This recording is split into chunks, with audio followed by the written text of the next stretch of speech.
Welcome back to my YouTube channel. Today again we are going to learn about very interesting chapter, very interesting topic, which is matter. Name of the chapter is matter, and today we are going to learn and study about matter. I will teach you about matter in details. What is matter, how many kinds of matter are, and everything in detail about this chapter. This is the chapter of class 6 physics. It is a very interesting subject. So today we are going to learn about this chapter matter in physics of class 6. Let's see learning outcomes point. When we will read this chapter, when I will explain you what will children will able to do, children क्या कर पाएंगे इसे पढ़ने के बाद. Define matter, they can define the matter. Describe what matter is made up of, वो describe कर पाएंगे matter किस चीज से बना है. List the distinguishing properties of solid, liquid and gases. Solid liquid और गैसेस के पॉइंट्स प्रॉपर्टीज को वो डिफरेंशिएट कर पाएंगे. Classify different objects as solid, liquid and gases. अब हम लोग इस चैप्टर से आगे बढ़ते हैं. उससे पहले हम लोग देखते हैं what is physics. Physics is the subject that studies laws of matter. Physics वो सब्जेक्ट है जो स्टडीज करता है, जो बताता है लॉज ऑफ नेचर, नेचर के लॉज के बारे में. फिजिक्स ये सब्जेक्ट बताता है हम लोग को, और ये जो भी नेचर में होता है ये सब है physics. For example, if we throw a ball in a playground, then after throwing it stops after something. Why? वो क्यों रुकता है? Because of the force of friction it stops. When we throw a ball in the sky after going some distance, then again it falls back to the ground. Why? Because of the gravitational force. If we roll anything on a table like pencil, it again stops after something. This is also because of friction. I am teaching you, you can hear me because of the sound. This is also physics.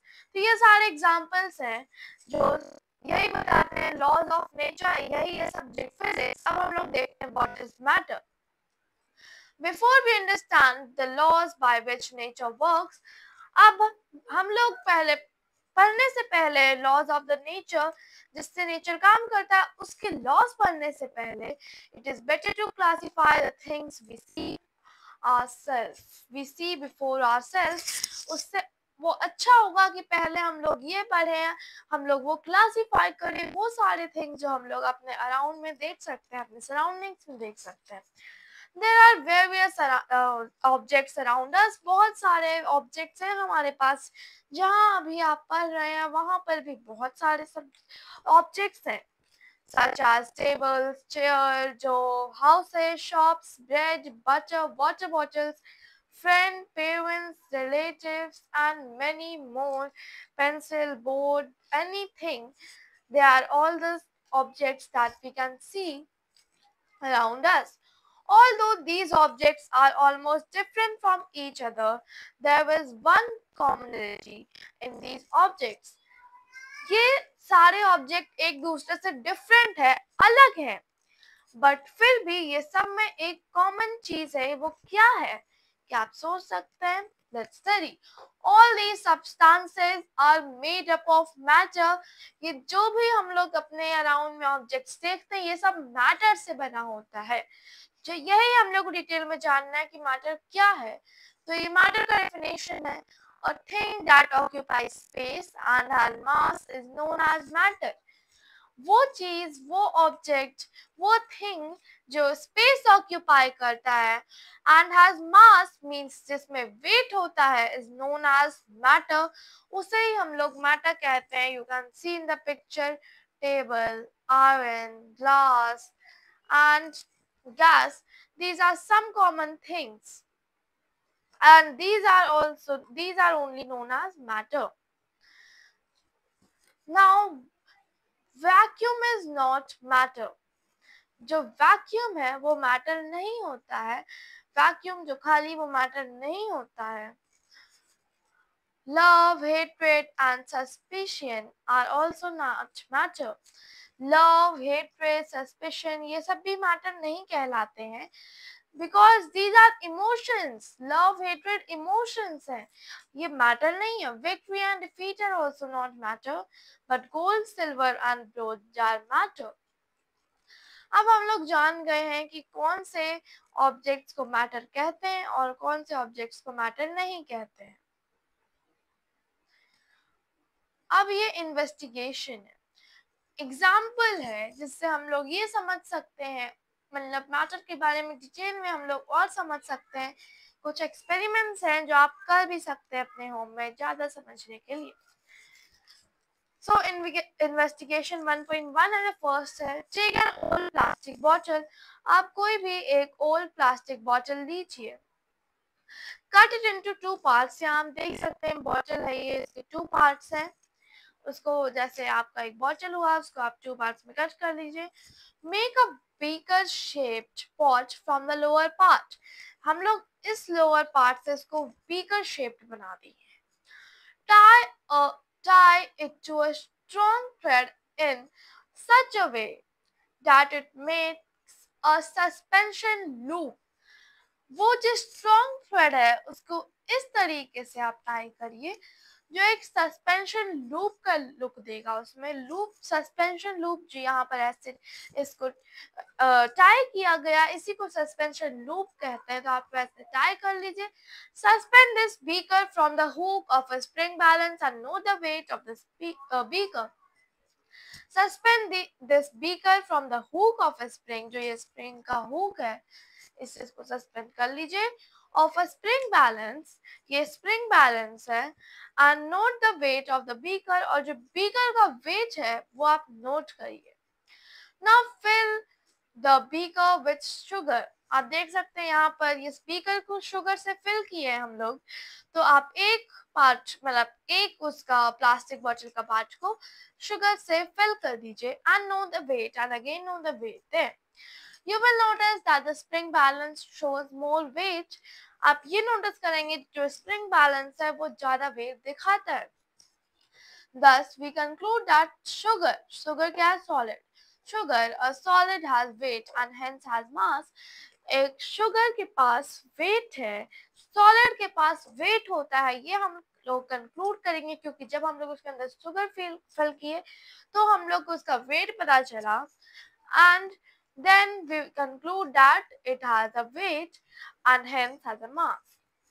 Repeat this activity by using milk or water. The same process आपको suspension loop और ये सब करके आप फिर से जो second part है वो भी तैयार करिए. and then fill it by milk and water or water.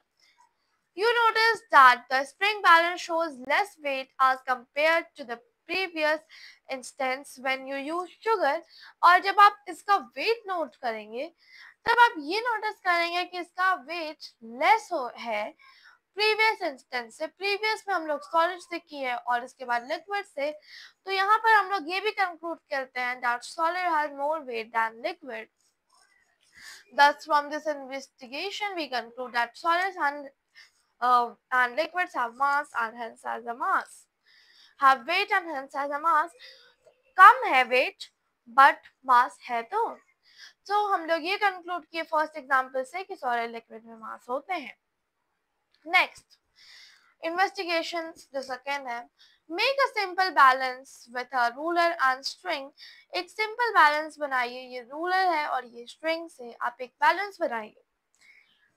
Then tie one end of the piece of string to the center of the ruler at the 6 centimeter mark. और जो one and है इस string का उसको आप tie करिए 6 centimetre mark के scale पे. Then tie the other end to a hanger so that ruler hangs horizontally below it. और जो अदर एंड है यहाँ पर स्ट्रिंग का वो आप एक हैंगर से टाई कर दीजिए so that रूलर, जो रूलर है वो हॉरिजेंटली ऐसे जो ये है ये हैंग करेगा। Then blow up two large balloons, आप पिक्चर में भी देखते जाइए। आप टू लार्ज बलून्स को फैलाइए। Tie one balloon to the ruler at 1 centimeter mark and other at 11 centimeter mark. दो बलून हम लोग ने फैलाया, उसके बाद एक बलून को 1 सेंटीमीटर मार्क पे आप टाई कर दीजिए with a string and second at 11 centimeter. Adjust the string so that it makes the ruler level and the balloons balanced. Adjust करिए स्ट्रिंग को ऐसे जैसे वो रूलर और बैलून्स जो है वो बैलेंस हो। The filled air causes the balloons to stretch and grow bigger. हम लोग ये भी कंक्लूड करते हैं जब हम लोगों ने बैलून्स में हवा भरा तो वो बड़ा हुआ और स्ट्रेच हुआ, फैला। The air takes up space and exerts pressure on the surface of balloon. Flick a pin or needle on the balloon to allow the air to escape slowly and observe what happens. एक pin या needle का use करके इसको prick करिए, इसमें आप छेद कर दीजिए। The ruler will tilt, और जब हम लोग ये करेंगे तो वो जो एयर है इसके अंदर जो हम लोगों ने भरा है वो धीरे धीरे स्लोली निकलेगा। और ऑब्जर्व करिए क्या होता है। The ruler will tilt down towards the balloon that still contains air. ये जो रूलर है ये ऐसे डाउन टिल्ट हो जाएगा इस तरीके से। अभी हम लोगों ने देखा कि ये जो रूलर कैसे बैलेंस है, यहाँ पर हम लोग का रूलर है और यहाँ हम लोगों ने बलून टाई किया है तो ये ऐसे सीधा सीधा है। बट अगर हम लोग इसका हवा निकाल देते हैं बलून ए और बी में से बी का, तो ये जो बलून ए है ये ऐसे नहीं होगा, इसका स्केल ऐसे टिल्ट हो जाएगा क्योंकि यहाँ पर ए के पास वेट है but B has less weight than A, तो जिसमें ज्यादा वेट होता है उसी तरफ वो टिल्ट हो जाता है। ओके, अब आ जाते हैं इन्वेस्टिगेशन पे। That still contains air, क्यों? This is because the balloon containing the air has more mass than the empty balloon. जो खाली balloon हो चुका है, इसका air escape कर चुका है, निकल चुका है, इसीलिए उसमें ज्यादा weight है तो वो tilt कर रहा है। Thus the difference in mass of the balloons is equal to the mass of air contained in the balloons. Thus we conclude that air has weight and hence has mass. Air के पास भी weight होता है and hence has mass, और उसके पास mass भी होता है। Next, similarly we can do the above investigation by taking some dry ice. ये सब आप ट्राई भी कर सकते हैं घर पे so that आपको ये सब ज्यादा समझ आएगा मैटर के बारे में। So we can prove the above investigation by taking some dry ice, solid carbon dioxide। हम लोग dry ice ले सकते हैं of noticeable mass, where a chunk of dry ice, put the chunk in a plastic bag and tie it off। वो जो chunk है उसको आप एक प्लास्टिक बैग में डाल दीजिए और उसको टाई कर दीजिए, बांध दीजिए। It will sublimate, वो सब्लिमेट हो जाएगा and turn into gas। जब वो सब्लिमेट होगा तो वो गैस में टर्न हो जाएगा। The bag will expand, वो फूल जाएगा, वो बढ़ जाएगा, बड़ा हो जाएगा। Noticeably, a solid 44-gram chunk of dry ice will expand to around 22.4 liters of gas. Thus, we can again say that gases have mass or volume। और एक बार फिर से हम लोग कह सकते हैं कि gases के पास mass और volume है।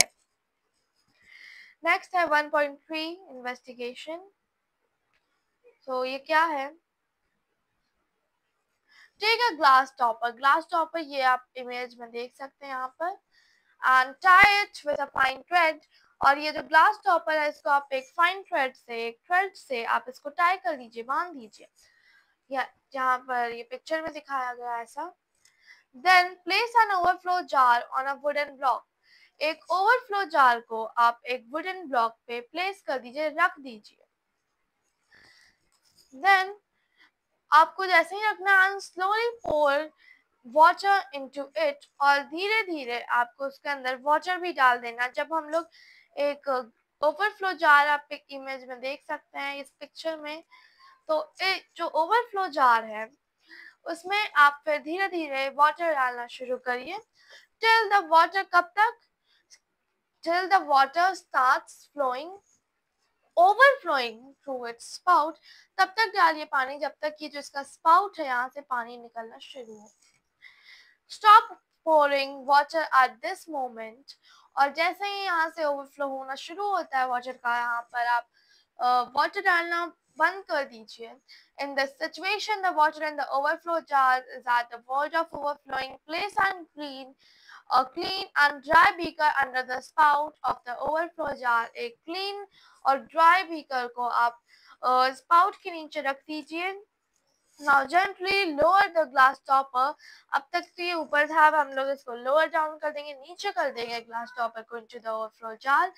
ये है आपका overflow jar जिसमें हम लोग इसको नीचे कर देंगे till it gets completely immersed, जब तक वो पूरी तरीके से पानी में immersed हो जाता है। At the same time, the water overflows through the spout and collects in the beaker. जैसे ही हम लोग नीचे करेंगे तो जो पानी है ओवरफ्लो जार में वो स्पाउट से निकलना शुरू होगा। Remove the glass topper from the overflow jar. अब हम लोग को ग्लास टॉपर को ओवरफ्लो जार से निकाल देना and pour water collected in the beaker into the overflow jar. और जो कलेक्ट हुआ है हम लोग का बीकर, जो हम लोगों ने रखा था स्पाउट के नीचे पानी, उसे हम लोग ओवरफ्लो जार में फिर से डाल देंगे। You notice that overflow jar is filled till the level of its spout. Thus, we conclude that solids and liquids occupy space. Solid और liquid occupy space. Space occupy करते हैं. The glass stopper occupies space and thus pushes the water out of the overflow jar. और ये glass topper भी space occupy करता है और वो पुश करता है पानी को। जब हम लोग उसको डाले तभी तो पानी वो गिरना स्टार्ट हुआ और वाटर को पुश करता है out of the overflow jar. The water also occupy space, water भी स्पेस ऑक्यूपाई करता है as the water collect in the beaker, और जो वाटर कलेक्ट होता है बीकर में फिर the overflow jar till the level of its spout. 1.4 investigation है। अब नेक्स्ट है take 2 empty glasses and a bucket of water. आप 2 खाली empty glasses लीजिए और एक bucket of water, आप पिक्चर में भी देख सकते हैं। Turn a glass upside down करके उसको and then push into the water in the bucket. आप देख सकते हैं upside down करके आपको डालना है बकेट में। About 2/3 of the glass remains unfilled. Unfilled means without water. जब हम लोग फिर से उस ग्लास को निकालेंगे तो हम लोग ये नोटिस करते हैं कि 2/3 of the glass remains unfilled without water. वाटर से वो अनफिल्ड होता है due to the air trapped in the glass, जिसके कारण एयर ट्रैप जो होता है ग्लास में उसके कारण, which does not allow water to rise up in the glass, जो अलाउ नहीं करता वाटर को ग्लास में रहने से, क्योंकि जब हम लोगों ने उसमें डाला ग्लास को तो उसमें एयर ट्रैप हो गया और वही अलाउ नहीं किया और पानी को वो ग्लास में जाने से। Thus we can say air occupies space, air space occupy करता है। Now bring the second glass in the water in a similar manner and keep it near the first one. Similar manner में उसी तरीके से आप फिर से second glass को भी लाइए और उसको फर्स्ट वाले के पास रखिए। So the first glass gently tilt होना है, आपने टेढ़ा कर दिया फर्स्ट ग्लास को एकदम आराम से and let the air from that escape into the second glass, और उस फर्स्ट ग्लास के एयर को निकलने दीजिए जिससे वो सेकंड ग्लास में जाएगा। It is noticed that bubbles of air rush from the first glass and to take place and it flows into the glass. Similarly, bubbles of air from the first glass take their place in the second glass. Thus, it is observed that the first glass gets filled with water. First glass, अब जब उससे air निकल गया तो water से भर गया, and in meanwhile, in the second one, the volume of air increases. So volume का जो air है, air का जो volume है वो बढ़ जाता है। Therefore, we conclude that liquids, water and gases occupy space, मतलब liquid और gases occupy करते हैं space, space occupy करते हैं। यहाँ पर एक लिस्ट दिया सॉलिड, लिक्विड और गैसेस का, मतलब एग्जांपल्स दिया है। देखते हैं। Solid, ice, chair, bus, book. Liquid, water, milk, juice, oil. Gases, steam, oxygen, nitrogen, argon. We know all these examples and we can also give some examples if asked somewhere. अब हम लोगों ने 4 investigations देखे. From the above investigation, what we conclude? We conclude that all material bodies have weight and hence have mass. सारे material bodies चाहे वो solid, liquid और gases हो, they have weight and hence have mass. उसमें weight होते हैं इसलिए उसमें mass होते हैं and hence have mass. All material bodies occupy space. सारे material bodies space occupy करते हैं. The above two properties are necessary conditions for a substance to be matter. अगर कभी हम लोग को confusion होता है that this is matter or not, तो these are the above two properties जो होने चाहिए, necessary condition है for a substance, एक substance, एक object को to be a matter. हम लोग जैसे अभी चेयर, टेबल ये सब का एग्जाम्पल ले रहे थे, तो वो सब में वेट होता है, वो सब ऑक्यूपाई करते हैं स्पेस, तो they are matter. But love, hatred, suspicion, vacuum and defeat, victory, they do not occupy space, so they are not matter. Hence the matter of which the material bodies are made up of can be defined as. अब हम लोग जानते हैं कि matter किस चीज से बना है, तो वो ऐसे डिफाइन किया जा सकता है. A material which has mass, एक material जिसमें mass means weight हो and occupies space is called matter. What is matter comprised of? अब matter किस चीज से बना होता है? The word matter is used to cover all the materials and substances that is living and non-living of which universe is composed of. जो word matter है वो cover करता है सारे materials को, चाहे वो living हो या non-living हो, of which और ये universe जो करता है compose. You have seen a lot of objects around us. Do you know what the building blocks of these objects are?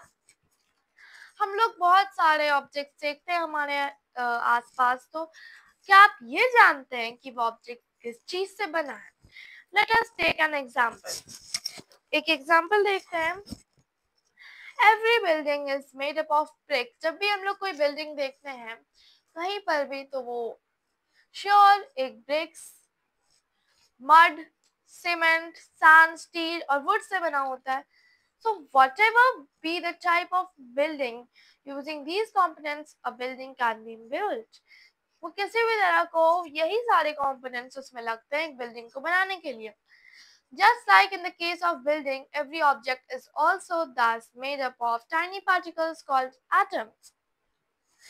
जैसे एक building बना होता है, वैसे ही हर object कुछ tiny particles के बने होते हैं. जैसे हम लोग example लेते हैं ball का, तो ये जो बॉल है इसमें भी बहुत सारे टाइनी पार्टिकल्स होते हैं, जिसको हम लोग एटम्स का नाम देते हैं. Two or more atoms combine to form molecules. We cannot see atoms and molecules, but they are present. They combine to create. अब जैसे ये एटम्स है, तो ये दोनों एटम कंबाइन होके एक मॉलिक्यूल बनता है और मोर, इस तरह से ये एक मॉलिक्यूल भी फॉर्म होते हैं. A large number of atoms or molecules bind together to form the matter which we can touch, see or feel. बहुत सारे number of atoms, number of molecules bind करते हैं, मिलते हैं, combine होते हैं together to form the matter. matter को बनाने के लिए जो हम लोग देख सकते हैं, touch कर सकते हैं और feel कर सकते हैं. Therefore, the building block of matter is called the atom. ये सब का मतलब है कि जो बिल्डिंग ब्लॉक है मैटर का वो कहलाता है एटम. ये की पॉइंट है. एक और पॉइंट है, did you know the universe is composed of matter and energy. The matter and energy are both interconvertible. क्या आप ये जानते हैं कि ये जो यूनिवर्स है ये कंपोज है मैटर और एनर्जी का. ये मैटर और एनर्जी से बना है, इसमें है एनर्जी और मैटर, और ये दोनों मैटर और एनर्जी इंटरकन्वर्टिबल है, दोनों एक दूसरे से कन्वर्ट हो सकते हैं. Let's take an example like food is a matter. हम लोग फूड खाते हैं, फिर वो एनर्जी में कन्वर्ट हो जाता है. Sun gives us solar energy, everything. These all are interconvertible. I hope you have understood the chapter matter very clearly और आप इसके बारे में हर एक चीज जाने होंगे जो मैंने आपको बताया। और डिटेल में जानने के लिए मैं आपको और भी वीडियोस में बताऊंगी। Thank you, bye, we will meet soon.